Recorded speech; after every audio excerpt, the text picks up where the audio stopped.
Good morning, readers. Today's learning target is I am learning to understand how to organize my thoughts about my book. Let's fill out our reading learning intention sheet now. Today's date is 10/5. You'll fill out the book that you're reading, and then today as a reader I am working on organizing my thoughts about my book.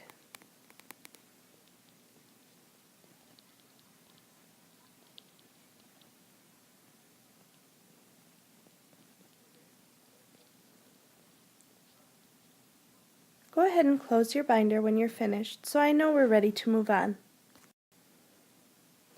Readers, over the past couple of days we've been working very hard to stop and jot our deep thoughts about our books.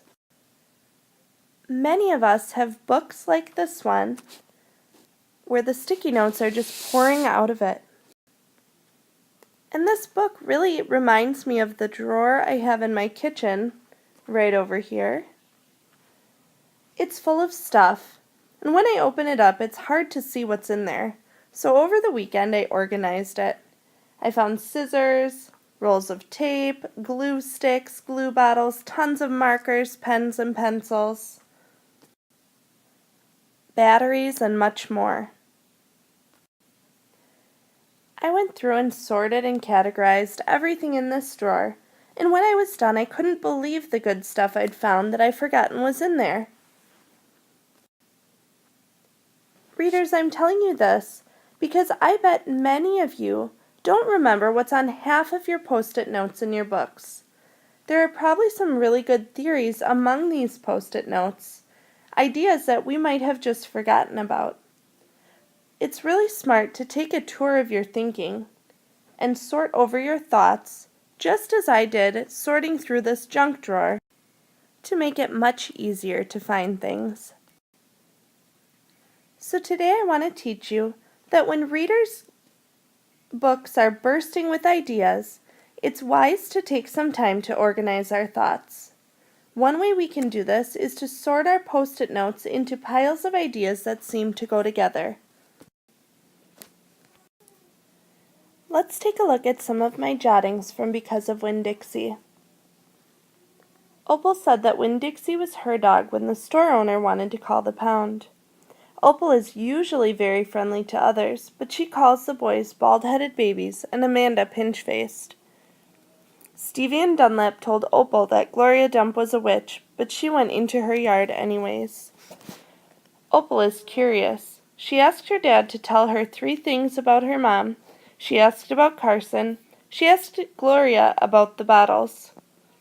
Opal shared the litmus lozenges with her friends. When she did, they remembered sad times. Opal seems to be bringing people together who wouldn't normally become friends. Let's think about which sticky notes might be able to be grouped together. Turn and talk to your partner about which ones you think might be able to be grouped together to think more deeply about. 2 that really stood out to me were these 2.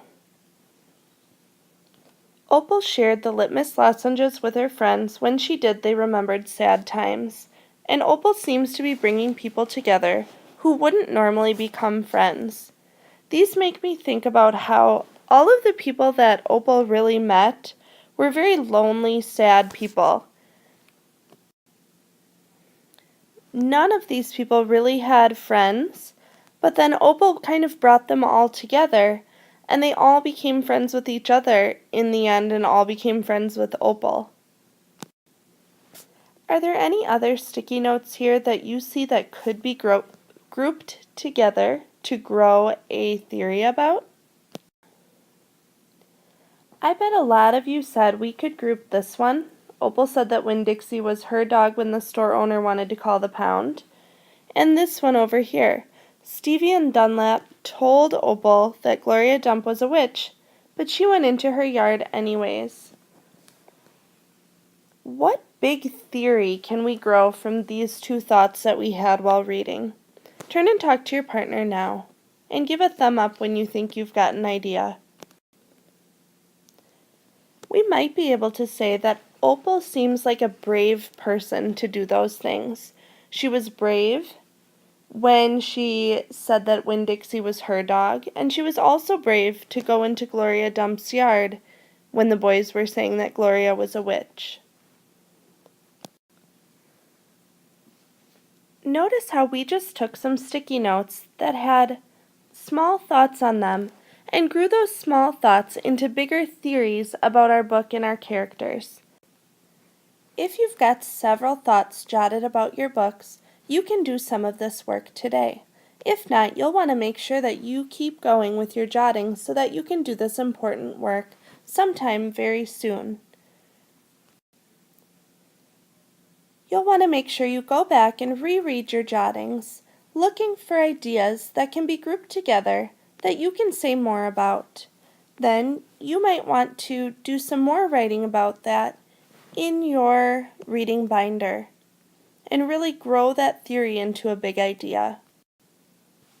And just like I did with my junk drawer at home, you'll want to make sure you organize your thoughts so you're better able to find those important ideas when you need to.